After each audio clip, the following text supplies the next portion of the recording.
বাসায় মেহমান আসার আগে এমন একটি মিষ্টি বানিয়ে নিতে পারবেন। আর এটা বানানো কিন্তু খুবই সহজ। আমার কাছে দুনিয়ার সব থেকে সহজ মিষ্টির রেসিপি এটা। মাত্র 2 কাপ গুঁড়া দুধ দিয়ে আপনারা কিন্তু এই মিষ্টি রেসিপিটা বানিয়ে নিতে পারবেন। মিষ্টি বানাতে আমাদের যে উপকরণগুলো লাগবে, এখানে আমি 2 কাপ গুঁড়া দুধ নিয়ে নিলাম। 1 চা চামচ দিয়ে দিলাম বেকিং পাউডার। বেকিং সোডা দিলে হবে না, বেকিং পাউডারটাই দিবেন। 1 টেবিল চামচ ঘি দিয়েছি। একটু সময় ধরে এটা হাতের তালুর ভিতরে এইভাবে ঘষে ঘষে মিশিয়ে নিতে হবে। একটু সময় লাগবে, 1-2 মিনিট সময় লাগবে এটা ভালো করে মেশাতে। আপনারা 1 কাপ গুঁড়া দুধ দিয়েও কিন্তু মিষ্টি বানাতে পারবেন। 1 কাপ গুঁড়া দুধেও কিন্তু অনেকগুলো মিষ্টি হবে। যখনই খেতে ইচ্ছে করে আমি কিন্তু 1 কাপ গুঁড়া দুধ দিয়ে বেশ কিছু মিষ্টি বানিয়ে নিই। গুঁড়া দুধটা খুব ভালো করে মিশিয়ে নিয়েছি। মিশিয়ে নিলে দেখবেন এরকম ঝরঝরা হবে। এখন দিয়ে দিব ডিম। ডিম আমি এখানে 2টা ডিম নিয়েছি। ডিম দুটো খুব ভালো করে ফেটে নিতে হবে।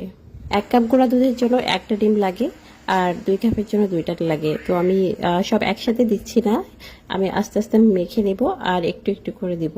তবে 1 কাপ গুঁড়া দুধ দিয়ে বানালে 1টা ডিম লাগতো, 1/2 চা চামচ বেকিং পাউডার লাগতো।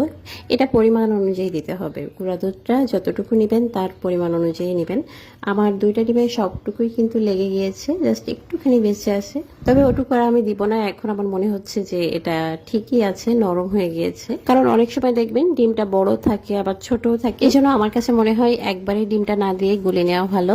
কারণ ছোট বড় অনেক রকমের ডিম থাকে, বড় ডিমের পরিমাণটা একটু বেশি হয়। এই জন্য দেখবেন যে 1 কাপ গুঁড়া দুধের ভিতরে যদি 1টা ডিম দিয়ে দেন তাহলে মিষ্টির ডোটা অনেক নরম হয়ে যায়। আর অনেক বেশি নরম হয়ে গেলে কিন্তু মিষ্টির শেপ দেওয়া যাবে না। ডোটা কিন্তু 10 মিনিটের জন্য রেস্ট রেখে দিয়েছিলাম। এখন ছোট ছোট বল করে নিচ্ছি। আর এই বলগুলো আপনারা লম্বাটে করে নিতে পারবেন, ছোট বড় যে কোনো সাইজের করে নিতে পারবেন। হাতের তালুর ভিতরে গোল গোল করে নিয়ে সবগুলো মিষ্টি বানিয়ে নিয়েছি। আর দেখেন মিষ্টিগুলো কতটা সুন্দর দেখাচ্ছে। মিষ্টি বানানো শেষ। এখন চলে যাচ্ছি চুলায়।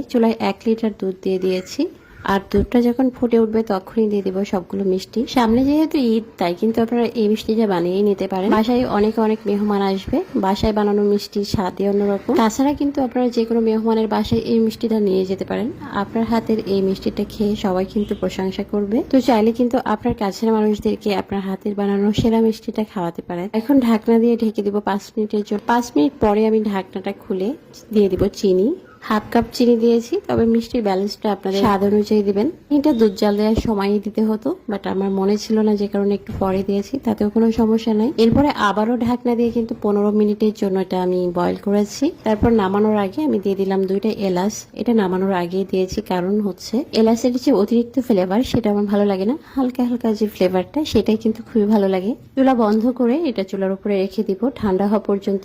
আর ঠান্ডা হয়ে গেলে ফ্রিজে রেখে এটা কয়েকদিন খেতে পারবেন। আপনারা চাইলে কিন্তু এই মিষ্টির রসটা আর একটু ঘন করে নিতে পারবেন, সেক্ষেত্রে আর একটু জাল করতে হবে। তো এই ছিল আজকে সহজ মিষ্টি রেসিপি। ভালো লাগলে কিন্তু অবশ্যই শেয়ার করবেন। সবাই ভালো